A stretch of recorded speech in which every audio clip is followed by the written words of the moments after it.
안녕하세요. 오늘 저희는 영생이라는 인간의 오랜 꿈, 현대과학이 어디까지 다가섰는지 좀 깊이 파고들어 보려고 합니다. 네, 안녕하세요.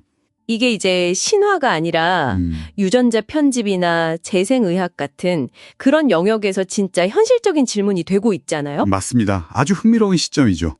노화의 비밀을 푸는 최신 과학의 핵심 접근법들, 그리고 특히 그 늙지 않는 동물들. 네. 거기서 얻는 통찰이 꽤 중요합니다. 네, 거기서 얻는 놀라운 통찰들, 또 우리가 넘어야 할 진짜 과제는 뭔지 핵심만 딱 뽑아보겠습니다. 바로 시작해 볼까요? 좋습니다. 자, 그럼 한번 풀어보죠. 자료들을 보니까 단순히 오래 사는 걸 넘어서 노화 자체를 멈추거나 되돌리는 것, 이게 궁극적인 목표 같아요. 네, 그렇죠. 이걸 위해서 과학은 생명의 가장 근본적인 설계도, 그러니까 유전자부터 들여다보고 있는 거죠. 핵심적인 부분입니다. 유전자 편집 기술, 특히 그 크리스퍼 유전자 가위가 자주 언급되는데요. 아, 네네, 들어봤어요. 이게 마치 DNA를 위한 찾아 바꾸기 기능처럼 노화와 관련된 특정 유전자를 아주 정밀하게 수정하거나 제거할 가능성을 열어준 거예요. 와, 예를 들면 세포 분열할 때마다 짧아져서 세포 노화를 일으키는 그 염색제급 보호막 텔로미어 있잖아요. 네네, 그 신발끈 끝에 플라스틱 같은 거? 네, 맞아요. 비유 좋으시네요. 그걸 복구하는 효소 텔로모레이스를 활성화시키거나 아니면 폭소3나 시르투인처럼 세포 건강이나 스트레스 저항성에 관련된 장수 유전자를 조절하려는 연구, 이런 것들이 아주 활발히 진행 중입니다. 나오는 것 같아요. 줄기세포 언급이 많던데요. 맞아요. 설계도 수정과 함께 이건 일종의 부품 교체 전략인 셈이죠. 아하, 부품 교체? 네. 줄기세포는 우리 몸의 마스터 세포 같아서요. 손상된 심장 근육이나 뇌 신경세포 같은 특정 세포로 분화할 수 있는 잠재력이 있거든요. 네. 이걸 이용해서 낡거나 다친 조직을 다시 만들어내려는 거죠. 실험실에서 아예 인공장기를 키우거나, 인공장기요? 네, 아니면 3D 바이오 프린팅 기술로 맞춤형 장기를 출력하는 연구. 프린터로요? 네, 심지어 동물 장기를 사람에게 이식하는 이종이식 같은 좀 더 미래 기술까지도 조명하고 있습니다. 듣고 보니 정말 공상과학 같기도 하고, 그런데요. 또 되게 흥미로웠던 게 몸속 좀비 세포, 그러니까 노화 세포를 청소한다는 아이디어였어요.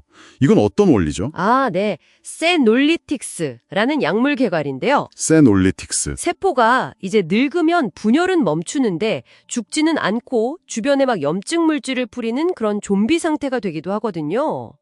좀비 세포라니. 이게 만성질환의 원인 중 하나로 지목되기도 하고요. 이 세놀리틱스는 바로 이런 노화세포만 딱 골라서 제거하는 약물이에요. 오, 선택적으로요? 네, 동물 실험에서는 노화 관련 질병 개선이나 수명 연장 효과를 보여서 지금은 사람 대상 임상 시험도 진행 중이라고 하니까요. 노화 자체를 치료하려는 새로운 시도인 셈이죠. 자, 여기서 정말 놀라운 부분인데요. 우리 주변에 사실상 늙지 않는 동물들이 있다고 강조해요. 대표적으로 바닷가재를 꼽던데 이게 어떻게 가능한 거예요? 이게 정말 매혹적인 지점이죠. 네. 자료에 따르면 바닷가재는 우리랑 좀 다르게 평생 텔로머레이스 효소를 아주 활발하게 만들어요.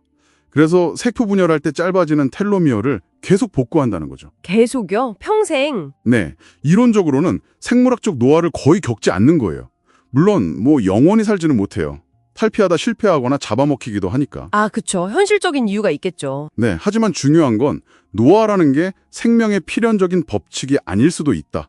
이런 강력한 증거를 보여준다는 겁니다. 와. 자료는 또 다치면 아예 어린 상태, 폴립 상태로 되돌아가는 불멸의 해파리. 아, 그 해파리. 네. 그리고 암의 강력한 저항성을 보이면서 30년 이상 사는 벌거숭이 두더지쥐, 또 500년 이상 살 것으로 추정되는 그린란드 상어, 엄청난 재생 능력을 가진 히드라 같은 다른 사례들도 언급하면서요. 이들의 그 뛰어난 세포 복구 메커니즘 연구가 노화 극복의 열쇠가 될 수 있다고 막 시사하고 있죠. 와, 자연에는 진짜 놀라운 해법들이 숨어 있네요. 그럼 이 모든 연구들을 종합했을 때 인간의 영생 정말 가능할까요? 당신의 자료는 어떤 현실적인 어려움들을 지적하고 있나요? 가능성만큼이나 넘어야 할 산도 아주 높다고 분명히 지적합니다. 그렇겠죠. 첫째는 노화라는 게 유전자, 세포, 환경, 수많은 요인이 너무 복잡하게 얽혀 있어서요. 텔로미어 하나만 늘린다고 해결될 문제가 아니라는 복잡성의 문제고요. 네, 복잡성. 둘째는 인체라 너무나 정교해서 특정 기술이 예상치 못한 부작용을 낳을 수 있다는 안전성 문제입니다. 예를 들어 텔로미어를 무작정 늘리면 암세포까지 활성화될 위험이 커질 수 있다는 그런 우려가 계속 제기되거든요. 아, 그럴 수 있겠네요. 네. 그리고 셋째는 이렇게 다양한 첨단 기술들을 어떻게 안전하게 통합해서 시너지를 낼 것인가. 이것도 굉장히 큰 난제라고 설명하고 있습니다. 그렇군요. 마지막으로 자료 말미에 AI와 디지털 불멸에 대한 언급도 있었는데 이건 좀 다른 차원의 이야기 같네요. 네. 이건 약간 결이 다르죠. AI는 방대한 생물학 데이터를 분석해서 신약 개발 속도를 높이거나 개인 맞춤형 노화 방지 전략을 짜는 데 도움을 줄 수 있다.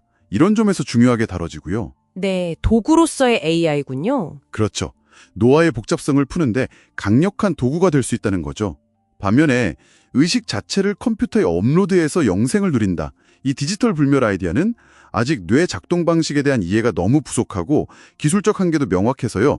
현재로서는 공상과학 소설에 더 가깝다고 당신의 자료는 딱 선을 긋고 있습니다. 결국 자료들을 쭉 훑어보니까 현재 과학의 현실적인 초점은 죽지 않는 것 자체보다는 질병 없이 건강하게 활동하며 사는 시간, 즉 건강수명 연장, 여기에 더 맞춰져 있다는 느낌이 강하게 드네요. 정확히 보셨습니다. 노화를 극복하려는 시도는 계속되겠지만 생명의 근본적인 복잡성, 그리고 기술적, 윤리적 문제라는 숨겨진 도전의 시그널 역시 간과할 수 없다는 점을 당신의 자료들은 강조하고 있어요.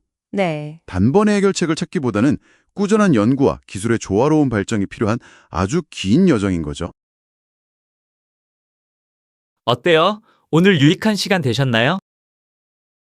영생에 대한 인류의 탐구는 단순히 죽지 않는 것을 넘어 어떻게 하면 더 건강하고 의미 있게 오래 살 수 있을까 하는 근원적인 질문으로 이어지고 있어요. 지금의 노화 연구는 불멸 자체보다는 건강 수명 연장에 훨씬 더 큰 초점을 맞추고 있답니다. 즉, 질병 없이 젊고 건강한 상태로 최대한 오래 사는 것을 목표로 한다는 것이죠.